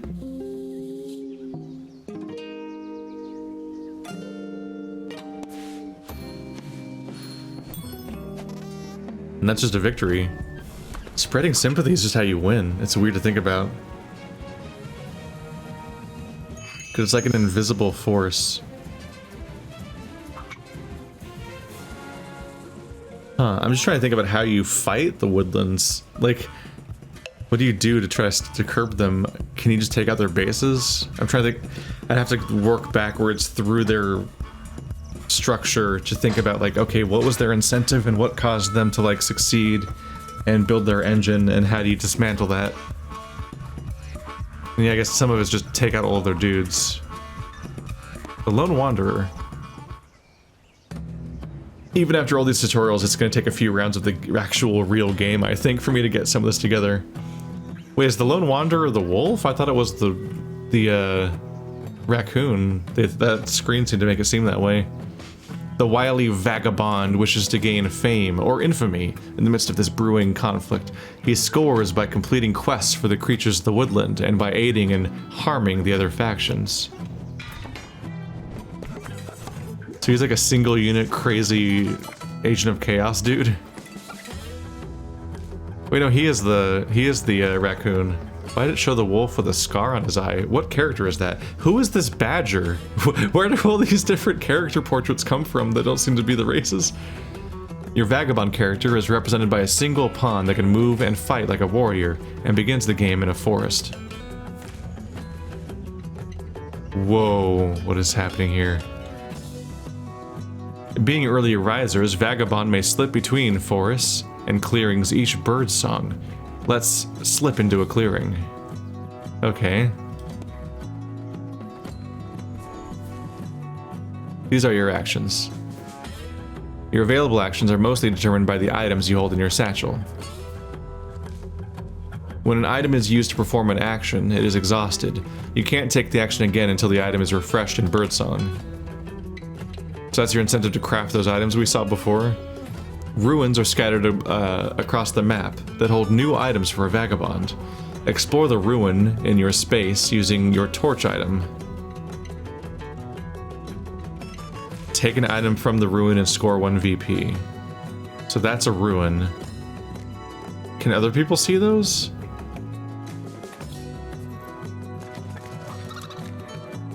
Bunch of things on the screen that I've never seen before. I assume that in a full multiplayer game other people can see them?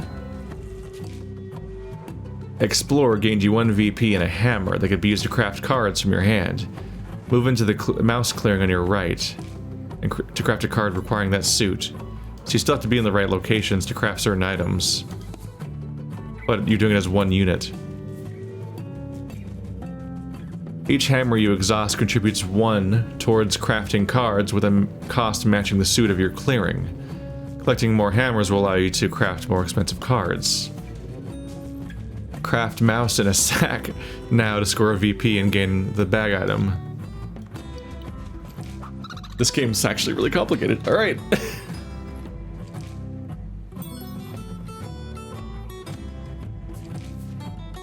The number of items you can hold is limited by the 6 slots in your satchel. Each bag you acquire increases the amount of standard items you can store by 2.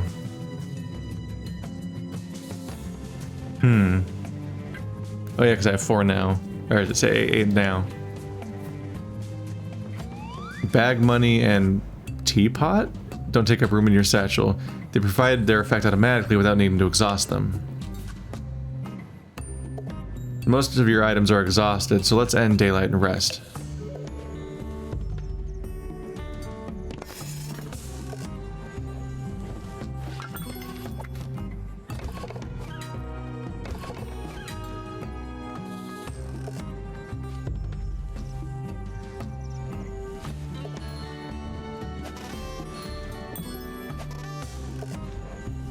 So now the supporters are here.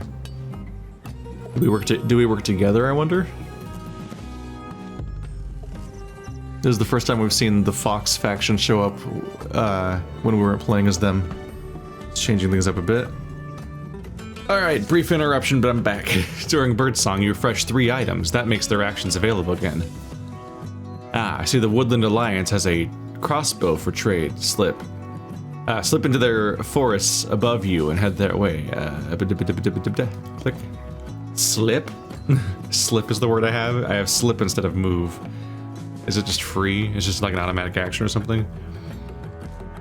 Now move into the mouse clearing sympathetic to the Woodland Alliance. So this is moving, which is separate from slipping. Oh, you slip into the forest, then you can just go... I'm just over here now. So that's not within movement range at all. That's some like nonsense. Or I guess it is attached to the forest that I'm in. You can give a card matching your clearing suit to another player in your clearing to improve your relationship with them. Aid. Exhaust any item and give a card matching your clearing to another player in the clearing. Take an item from that player if possible. Hello, I would like to steal belongings from you, sir. Arms trader. Because it's a wild card. See, those are just our wild cards. I don't know if that was ever explained.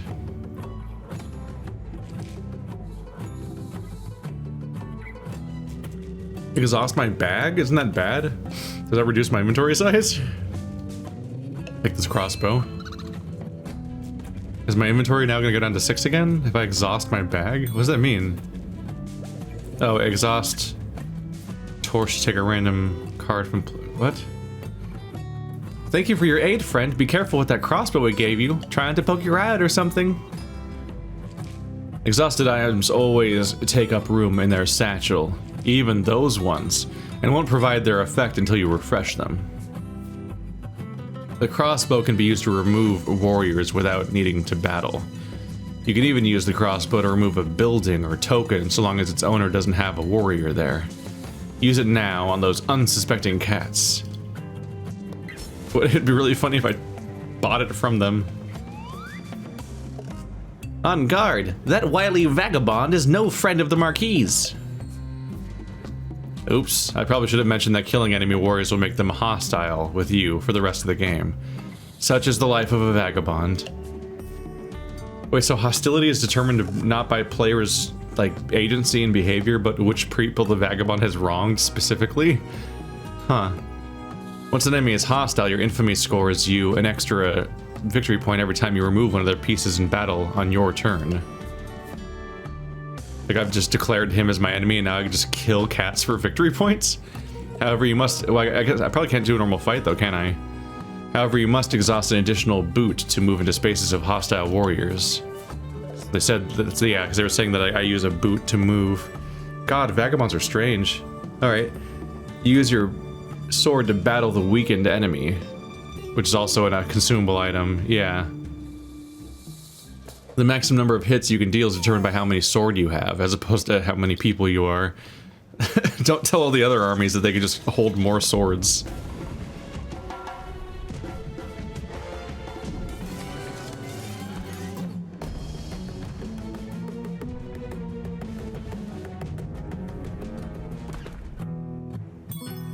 Got him. Form actions using it. No, I think we're done here. Craft. I'm in a mouse tile, so I can't craft.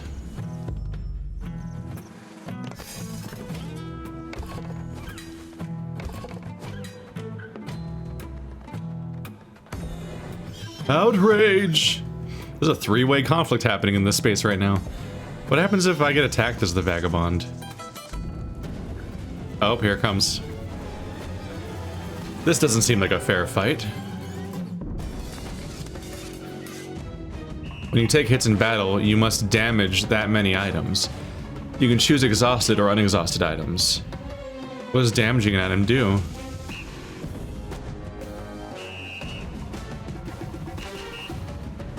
The dagger? The torch in the bag? I don't know what damage does exactly.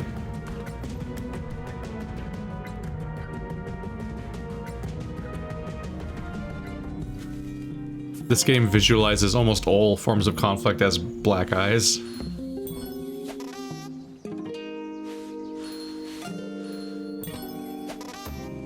Ba-da-ba-da. Travel gear.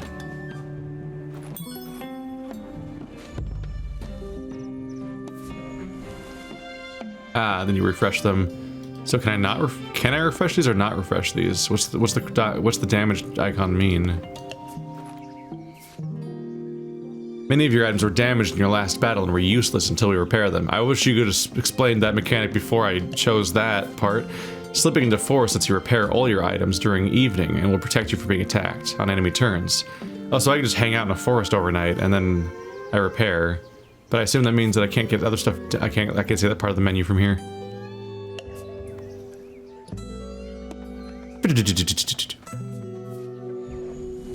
There are a few actions one can take in the forest. Press continue to move to evening. Still can't look at the menus because the tutorial's in the way. Okay, so you just repair everything too.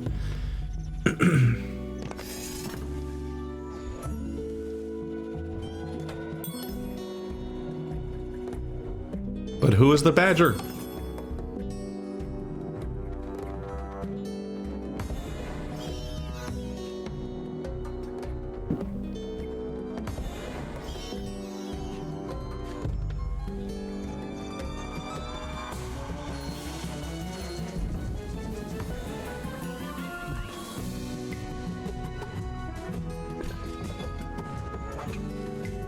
Look how busy everyone is around me.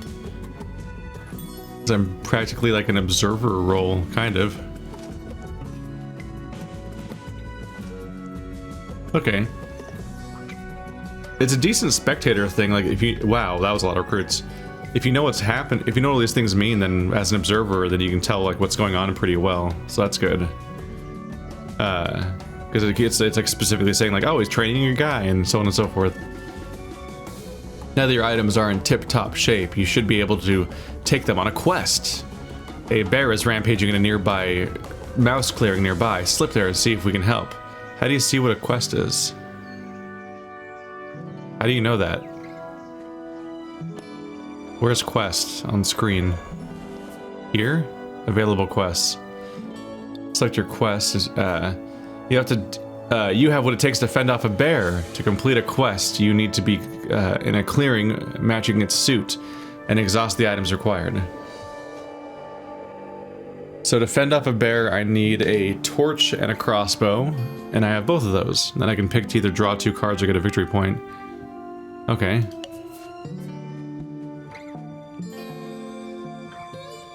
The victory point reward for each quest is increased by 1 for each quest you've completed in the same suit. Oh, so it builds up.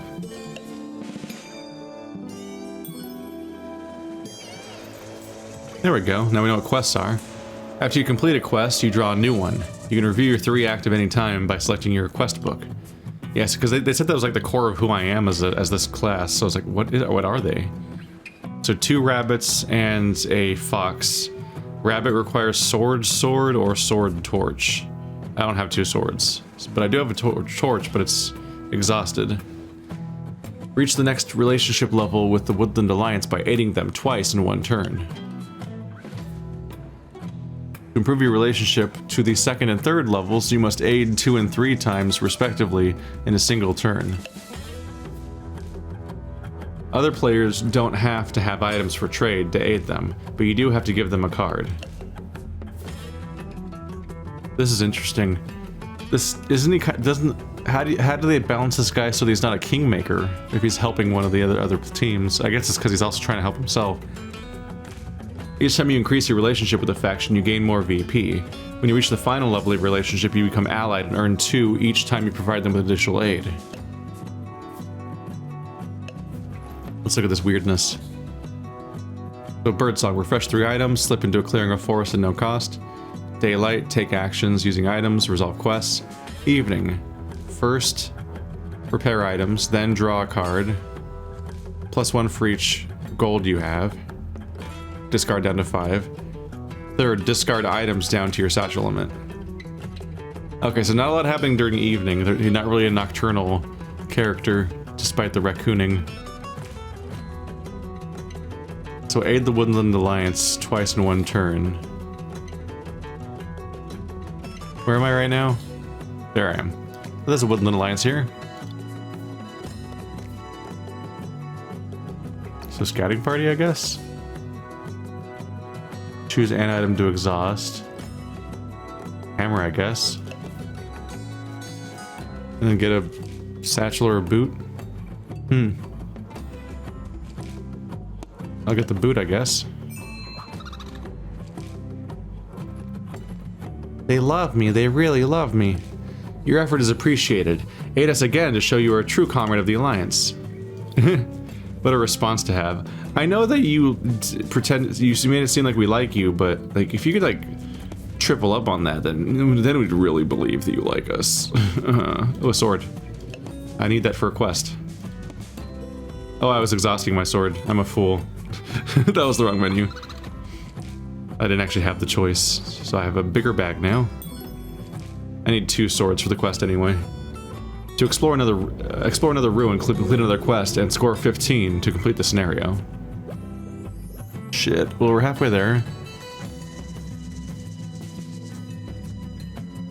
Exploring his torch? Yeah.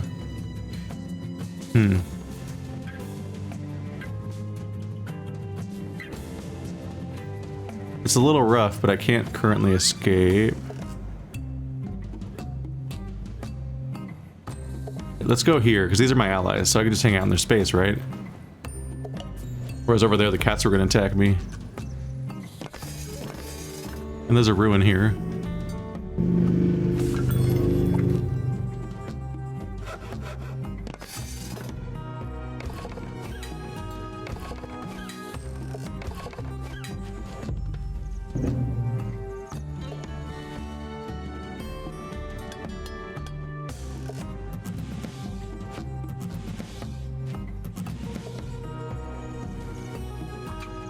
Hey guys, don't worry, we're best buds, right? That's a lot of foxes. Alright, you only refresh 3 things. Sword. I mean, being able to move is good, I guess. So for that quest, I need to be in a bunny, and I need to be in a bunny space and do torch sword. They also want me to explore ruin. That's fox, rabbit, rabbit. Or sorry, fox, mouse, mouse. So rabbit space is down here. I could do the quest here. Or I could explore the ruin here. Because that requires a torch, right? I can't explore the ruin. Oh wait, no, I can. It's just not this turn. Because you do the free slipping action. I could just do the slip. Let's just do the quest first. I'll do the ruin later.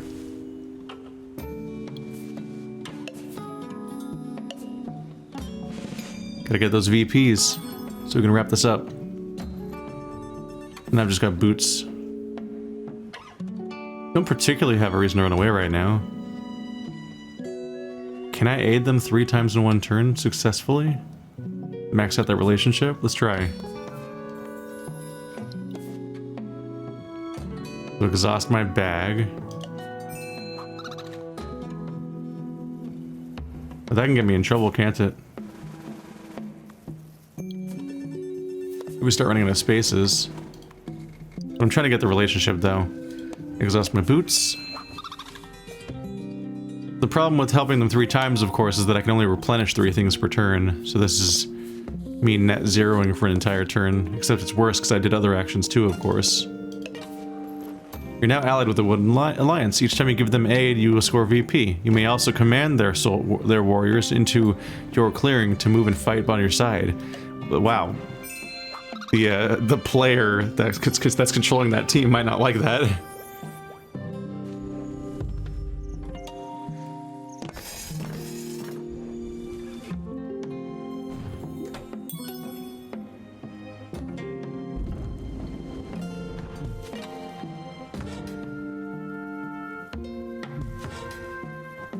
If you can just hang out in your allies' area and spam stuff at them, I feel like that might be almost too easy a way to win. So they show the fights happening, they just don't do a great job of having the camera pan do it so you can see it better. I have to do it myself sometimes. Yeah, the camera keeps not looking at the correct spot. It keeps zooming in the top right corner where nothing's happening.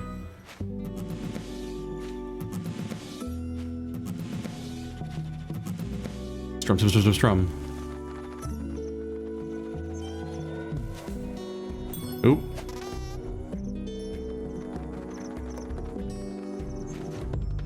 Dude, foxes are on the fucking move. So how's Quest doing? If I could do 2 swords to get the bunny quest, but I don't think I have a second card yet, right? Yeah, I still don't have a second sword. Kettle money? I don't have either of those? No. Hammer torch in a fox space. I could do that. In fact, that's where I'm probably gonna slip to. So, if I have hammer torch. Let's get my bag back into working, please.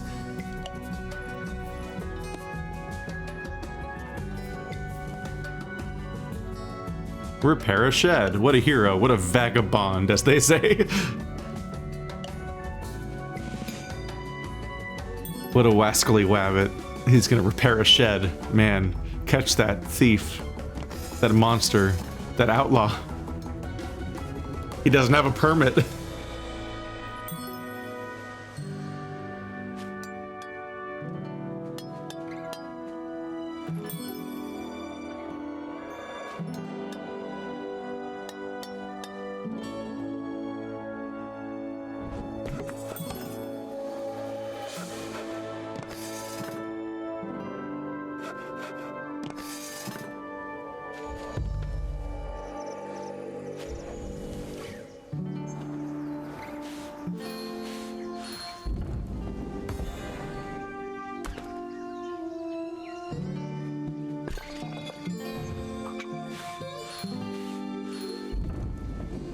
Dude's keeping busy.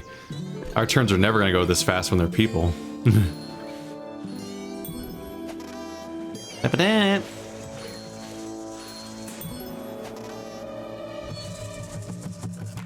feel like this game's gonna be chaos with this many players. Once they have the complexity of all the roles going at once. What a game that's gonna be.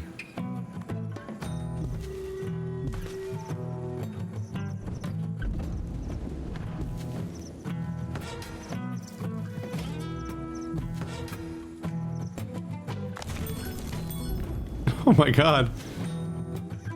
You know what? Maybe the foxes are the good guys. As they burn everything to the ground. Oh no. Alright. Got a new one, right? Boot bag. Logistics help. That'll give me +2. But I have to be in that territory. So boot bag torch probably. Boot. There, my bag's already good. Torch. Additional boot?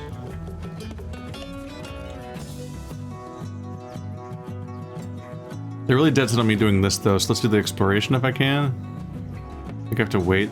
I have to wait here. I can skip over here. Where is that quest? Logistics helps in a mouse square. So I need to go here anyway. And they've gone taken over because the foxes are kicking ass actually. Let's explore the ruins. Yeah, the camera keeps zooming in the wrong spot. That's unfortunate. Patch that shit. Patch it. Boot bag. I think I can still do that, can't I? For 2 BP.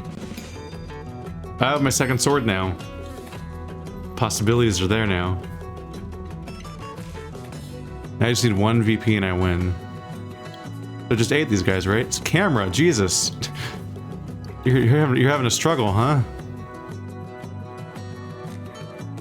I think that's all I take, right? Because every aid gives me 2 VP now. Each kettle increases the amount of items you can refresh during birdsong by 2. Oh God, that's how you ramp this up, huh? That should make me win, right? Yeah, we did it. Just in time too, because we're about to play the match. Oh no, look how sad he looks even though I was helping him in the first place. Am I the asshole? Alright. Challenge mode. Jeez. A bit of an escalation. Who's this wolf? I haven't even seen him in the game, and I've played every tutorial now, so now I'm actually wondering where the hell he is. Or the beaver, for that matter. Are there more factions they're adding later? Does Root have more factions? Oh god. Alright, well, check back in tomorrow, and we'll play our first real match of multiplayer, now that I've finally played all the tutorials.